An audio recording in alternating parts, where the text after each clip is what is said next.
सभी को जय श्री कृष्ण। आज हम एक नया प्रसंग सुनेंगे। एक घुड़सवार कहीं जा रहा था। उसके हाथ से चाबुक गिर पड़ा।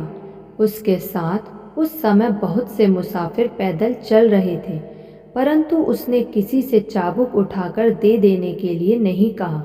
खुद घोड़े से उतरा और चाबुक उठाकर फिर सवार हो गया।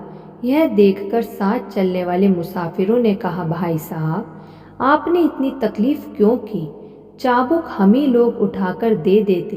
इतने से काम के लिए आप क्यों उतरे? घुड़सवार ने कहा, भाइयों, आपका कहना तो बहुत ही सज्जनता है, परंतु मैं आपसे ऐसी मदद क्यों ले सकता हूँ? प्रभु की यही आज्ञा है कि जिससे उपकार प्राप्त हो, बदले में जहाँ तक हो सके उसका उपकार करना चाहिए।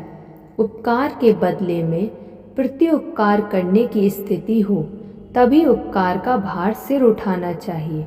मैं आपको पहचानता नहीं, ना तो आप ही मुझको जानते हैं। राह में अचानक हम लोगों का साथ हो गया है, फिर कब मिलना होगा इसका कुछ भी पता नहीं है।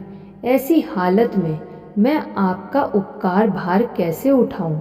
यह सुनकर मुसाफिरों ने कहा, अरे भाई साहब, इसमें उपकार क्या है? आप जैसे भले आदमी के हाथ से चाबुक गिर पड़ा, उसे उठाकर हमने दे दिया। इसमें मेहनत ही क्या हुई? घुड़सवार ने कहा, चाहे छोटी सी बात या छोटा सा ही काम क्यों ना हो, मैं लेता तो आपकी मदद ही ना। छोटे छोटे कामों में मदद लेते लेते ही बड़े कामों में भी मदद लेने की आदत पड़ जाती है, और आगे चलकर मनुष्य अपने स्वावलंबी स्वभाव को खोकर पराधीन बन जाता है।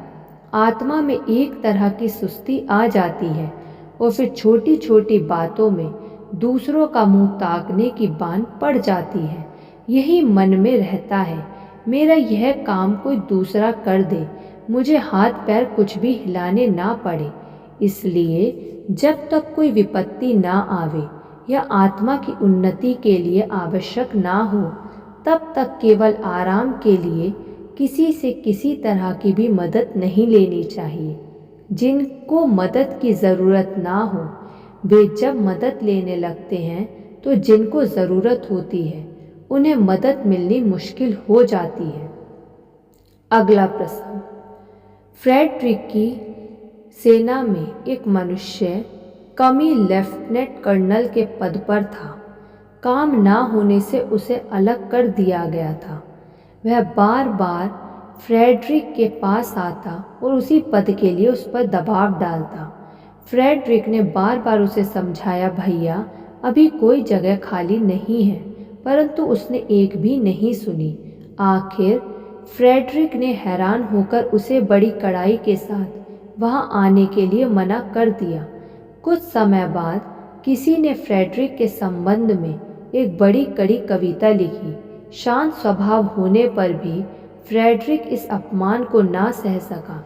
उसने मुनादी करवा दी कि इस कविता के लेखक को पकड़कर जो मेरे सामने हाजिर करेगा उसे 50 सोने की मोहरें इनाम दी जाएंगी। दूसरे दिन फ्रेडरिक ने देखा वही आदमी सामने हाजिर है। फ्रेडरिक ने क्रोध और आश्चर्य में भरकर पूछा, तू फिर यहाँ कैसे फूट निकला? उसने कहा, सरकार, आपके विरुद्ध जो कड़ी कविता लिखी गई थी उसके लेखक को पकड़ा देने वाले को आपने 50 सोने की मोहरें देने की मुनादी करवाई है ना? हाँ हाँ, तो इससे क्या? फ्रेडरिक ने शांत स्वभाव से पूछा। अब तो सरकार, वह इनाम मुझे दिए बिना आपका छुटकारा नहीं। उसने कहा, क्यों? फ्रेडरिक ने संकोच से पूछा। इसलिए सरकार कि उस कविता का लिखने वाला यही आपका सेवक है।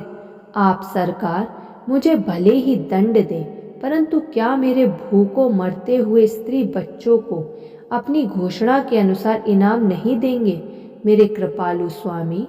फ्रेडरिक एकदम लाल पीला हो उठा। तुरंत ही एक कागज के टुकड़े पर कुछ लिखकर उसे देते हुए फ्रेडरिक ने कहा, ले, इस पर्चे को लेकर स्पार्डकोर किले के कमांडर के पास चला जा। वहाँ दूसरों के साथ कैद करने का मैंने तुझको दंड दिया है। जैसी मर्जी सरकार की, परंतु उस इनाम को ना भूलिएगा। अच्छा सुन, कमांडर को परवाना देकर उससे ताकीद कर देना कि भोजन करने से पहले परवाना पढ़े नहीं। यह मेरी आज्ञा है। गरीब बेचारा क्या करता। फ्रेडरिक के आज्ञा के अनुसार उसने स्पार्डोके के किले पर जाकर परवाना वहाँ के कमांडर को दिया और कह दिया कि भोजन के बाद परवाना पढ़ने की आज्ञा है। दोनों खाने को बैठे। वह बेचारा क्या खाता, उसका तो कलेजा काँप रहा था कि जाने परवाने में क्या लिखा है। किसी तरह भोजन समाप्त हुआ। तब कमांडर ने परवाना पढ़ा और पढ़ते ही वह प्रसन्न होकर पत्रवाहक को बधाइयों पर बधाइयाँ देने लगा। उसमें लिखा था, इस पत्रवाहक पुरुष को आज से मैं स्पार्डो के किले का कमांडर नियुक्त करता हूँ। अतएव इसको सब काम संभाल कर और सारे अधिकार सौंप कर तुम पोर्टसर्ड के किले पर चले जाओ। तुम्हें वहाँ का कमांडर बनाया जाता है। इससे तुमको भी विशेष लाभ होगा। उसी बीच में इस नए कमांडर के बाल बच्चे भी सोने की 50 मोहरें लेकर पहुँच रहे हैं। पत्रवाहक परवाना सुनकर आनंद से उछल उठा और पुराने कमांडर को भी अपनी इस तबादली से बड़ी खुशी हुई। धन्यवाद। ऐसे और प्रसंग सुनने के लिए आप इस चैनल को सब्सक्राइब कर लीजिए और इस वीडियो को लाइक कर दीजिए।